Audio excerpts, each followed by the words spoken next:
Here we go, Witch of Blackberry Pond. Remember, I haven't read this yet, so this is why I'm reading it. I don't know what I do without my story hour sessions. But in that instant, a harsh call from the hatchway sent her scurrying. With a pang, Kit realized that not once since they boarded the ship had she glimpsed the wooden doll. Had her own rash performance only served to cheat the child of one toy she possessed? They were certainly not good at forgetting, these New Englanders. Captain Eaton treated her with punctilious caution. Nat remained aloof, absorbed in a totally male world of rigging and canvas. On such a small trip it was remarkable how he had managed to avoid her. The few times she happened to be directly in his path he tossed her on an indifferent grin, and his quizzical blue eyes flicked past and dismissed her. If it weren't for John Holbrook, I couldn't bear it, she thought. He's the only one on the ship who doesn't seem to begrudge my existence. He doesn't mind the delay either. I believe he's actually grateful for it. She looked with envy at where he sat, propped against a bulkhead, lost in a bulky brown volume. What could there be in those books of his? There he sat, hour after hour, so intent that often his lips moved, and 2 spots of color burned in his pale cheeks, as though some secret excitement sprang from the pages. Sometimes he forgot meals entirely.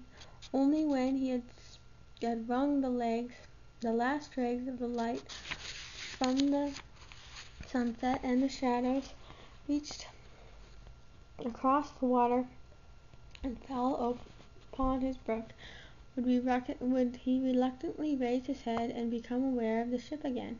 When the moment came, Kit made sure that his eyes blinked half blindly from his book, and would focus on her gay, silk-clad figure nearby. John would smile, mark his place with deliberation, and come to join her. In the soft half-darkness, his stiff manners gradually relaxed into a boyish eagerness. Slowly Kit pieced together the details of what he seemed to her an appalling, dull history. I suppose it was foolish for a tanner's son even to think about Harvard, John told her. It was 6 miles to the school, and my father never could spare me for more than a month or so out of the year. He wanted me to learn, though. He never minded how long I burned the candles at night. You mean you worked all day and studied all night? Was it worth it? Of course it was worth it, he answered. Surprised at her question. I was set on college. I finished all the requirements in Latin. I know the accidents at most by heart. But you're not going to Harvard? He shook his head. Up till this spring I kept hoping I could save enough money. I planned to walk over the foot trails through Connecticut and across Massachusetts. Well, the Lord didn't see fit to provide the money, but now he has opened another way for me. Reverend Barkley of Wethersfield has agreed to take me as a pupil. He is a very famous scholar in medicine as well as theology. I couldn't have found a more learned teacher even at Harvard. Such frank talk about money, embarrassed Kit. Her grandfather had seldom mentioned such a thing. She herself had rarely so much as held a coin in her hand, and for 16 years she had never questioned the costly and beautiful things that surrounded her. In the last few months, to be sure, she had had a terrifying glimpse of what it might mean to live without money, but it seemed shameful to speak of it.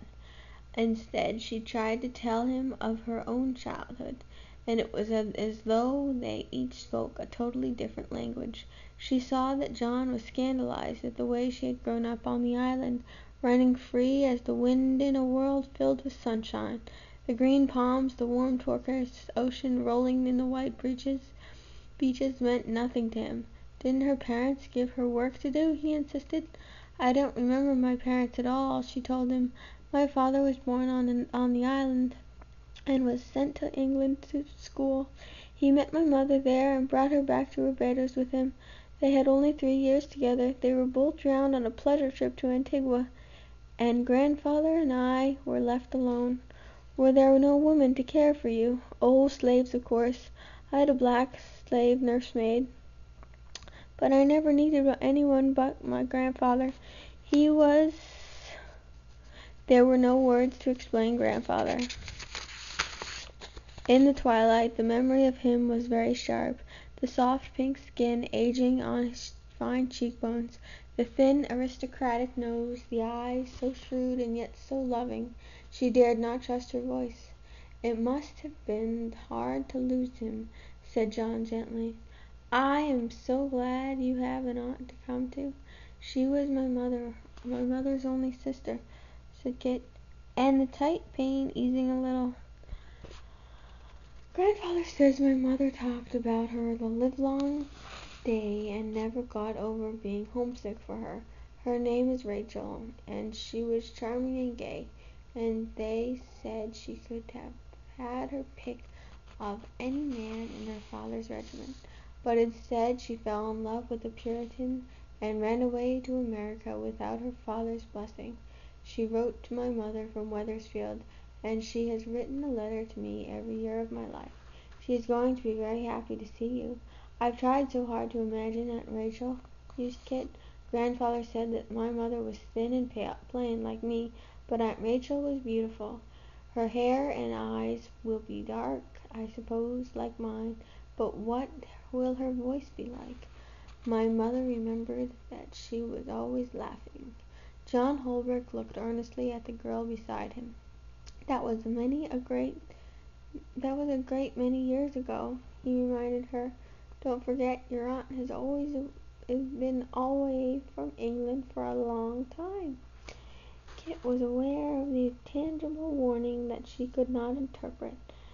Every day of his delay made it harder for her to shake off her uneasiness. Page 20.